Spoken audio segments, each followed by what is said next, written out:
নমস্কাৰ, welcome back to my YouTube channel Babu's clicks. সপ্তম শ্ৰেণীৰ ছাত্ৰসকল অনলাইন 12 ডিটো আজি লৈছোঁ তোমালোকৰ বাবে। আজি বহুত দিনৰ পৰা এইটো দিব কৈ আছিলা, তো আজি তোমালোকৰ বাবে এইটো চেপ্টাৰ লৈ আহিছোঁ।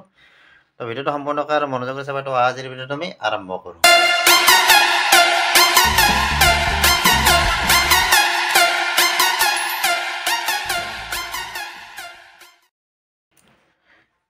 তো ইয়াত 1 নম্বৰতে আছে এটা সমবাহু ত্ৰিভুজৰ বাহু এটাৰ দিশ 4 সেন্টিমিটাৰ বুলি দিয়া আছে আৰু ত্ৰিভুজটোৰ পৰিসীমা আৰু কালি কিমান আমাক উলিয়াব দিছে। প্ৰথমতে আমি কি কৰিম, সমবাহু ত্ৰিভুজটো আঁকি ল'ম।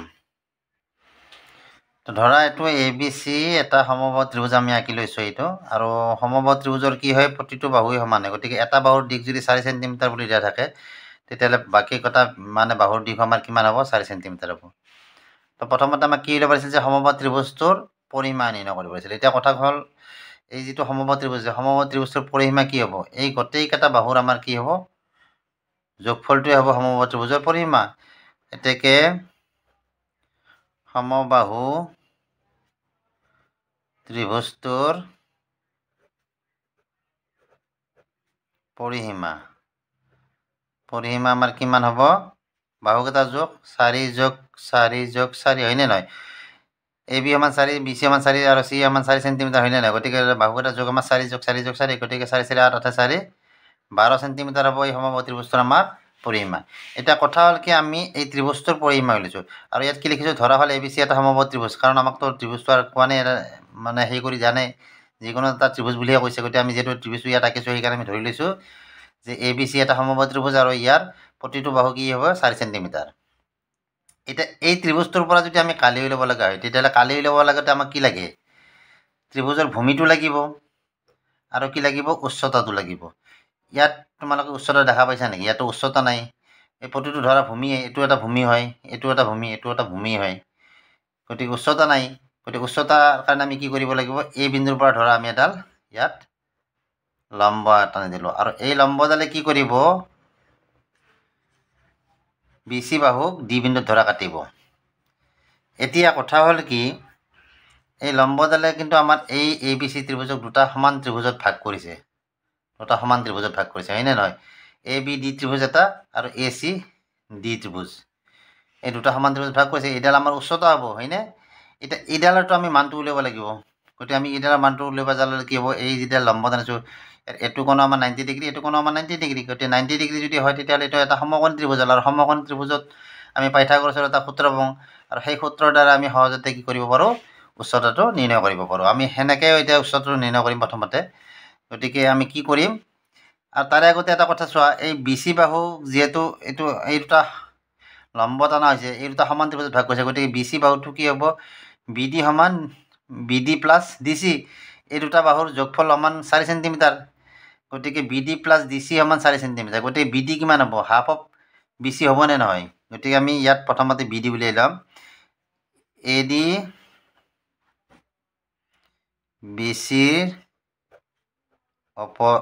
BCৰ ওপৰত লম্ব টনা হ'ল। এতিয়া কি হ'ব, BD সমান কি হ'ব আমাৰ হাফ অফ BC। BC মানে কি আছে, হাফ ইনটু BC জেগাত আমি কি পাব পাৰোঁ, 4 পাব পাৰোঁ। 2 × 4 = 2 বাৰ, গতিকে BD সমান আমি কি পালোঁ, 2 সেন্টিমিটাৰ পালোঁ, হয়নে। এতিয়া যিটো পাইথাগোৰাছৰ সূত্ৰ আছে সেই সূত্ৰৰ মতে আমি এইটো উলিয়াম। গতিকে কি হ'ব, AB² = BD² plus D² plus D² বা AD²। গতিকে AB² মানে কি, 4²। BD মানে আমি কিমান পাইছোঁ, 2 সেন্টিমিটাৰ, 2²। আৰু AD² এইটোতো আমাৰ নাইয়ে।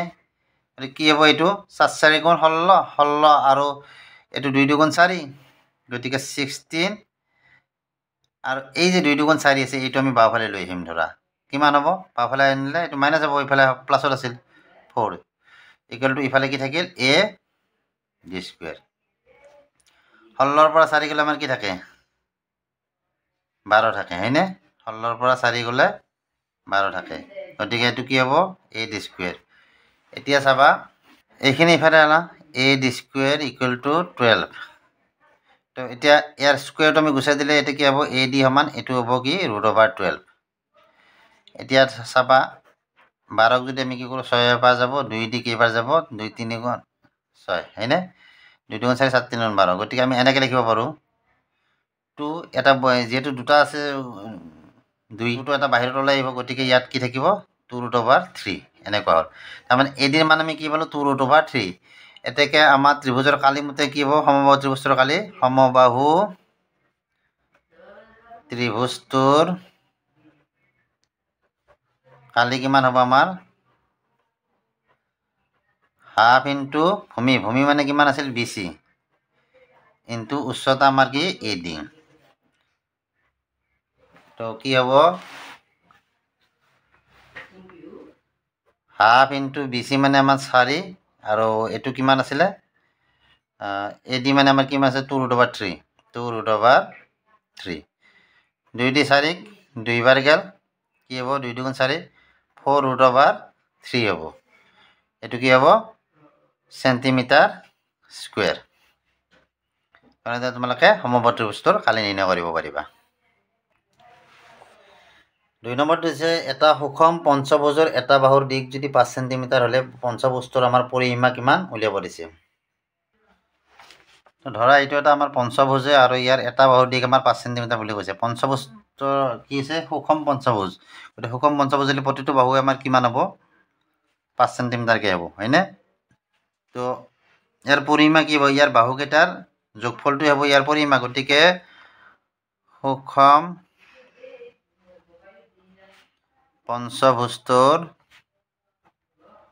পঞ্চভুজটোৰ পৰিসীমা কিমান হ'ব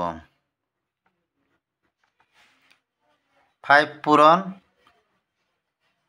বাহুৰ দিক হয়নে তো 5 পূৰণ কি হ'ব আমাৰ 5 বা 5 যোগ 5 যোগ 5 যোগ এনেকৈ 5টা 5 যোগ কৰিলে হ'ব মই এনেকৈ দিলোঁ 5 পূৰণ বাহুৰ দিক এটা 5 5 গুণ 25 কি হ'ব আমাৰ এটো আছে গতে 25 সেন্টিমিটাৰ তো সুষম পঞ্চভুজটো আমি কিমান পালো পৰিসীমা কি পালো 25 সেন্টিমিটাৰ ইয়াত দিয়া আছে 3 নম্বৰ যে যদি a = 6 আৰু b = 3 তেন্তে তলৰ অভেদ কেইটাৰ সত্যতা আমাক নিৰ্ণয় কৰিব দিছে আমাৰ a এর মান দিয়া আছে 6 বুলি b এর মান দিয়া আছে 3 বুলি আমি এইকেইটা সঁচা হয় না আমি পৰীক্ষা কৰিব দিছে তো প্ৰথমটো লৈছো মই a = 6 আৰু b = 3 হলে a + b হোল স্কয়াৰ এটো প্ৰথম সূত্ৰ হয় a² + 2ac b + b²। তো আমি এই মানটো a আৰু b এৰ মানটো আমি প্ৰথম ধৰা এই লেফট সাইড বুলি লৈছো আমি লেফট হ্যান্ড সাইড আমাৰ যেটো প্ৰমাণ কৰিব দিছে গতে আমি এনেকৈ সাইডটো লৈ লৈছো লেফট হ্যান্ড সাইডত আমাৰ কি আছে a + b হোল স্কয়াৰ আছে তো a + b এৰ মান আমাৰ কি 6 + b এৰ মান আমাৰ কি আছে 3 আছে সমান কি আছে স্কয়ার 6 3 9 9 স্কয়ার সমান কিমান হ'ব 9 9 গুণ 81 এতিয়া আমি রাইট হ্যান্ড সাইড লিখো রাইট হ্যান্ড সাইডত আমাৰ কি আছে a² + 2ac b + b² এই মানে আমাৰ কি আছে 6 স্কয়ার হয়নে 6 আছে 6 square hall 2ac b 2 * a মানে হল 6 * b মানে হল 3 + b মানে হল 3 স্কয়ার আছে কাৰণে 3 স্কয়ার হল তো এটো কি হ'ব 6 6 গুণ 36 36 আৰু এটো কি হ'ব 6 3 18 18 গুণ 36 + 3 3 গুণ 9 একেটা যোগ কৰি দিয়া 6 6 12 12 9 21 1 হাতে গেল 2 3 3 6 6 2 8 তো 81 ইফালে পালো আমি রাইট হ্যান্ড সাইডত 81 পালো লেফট হ্যান্ড সাইডতো আমি 81 পালো গতি কি হল এতেকে left hand side equal to আমাৰ কি হ'ব ৰাইট হ্যান্ড সাইড বুজি পাইছানে 2 নম্বৰ দিয়া আছে a - b whole square equal to a² - 2ac b + b² এটো তোমালোকে নিজে কৰি চাবা নোৱাৰিলে মই মানে পিছত কৰি দিম তোমালোকক মই 3 নম্বৰটো দিছো a + b whole into a - b equal to a² - b²।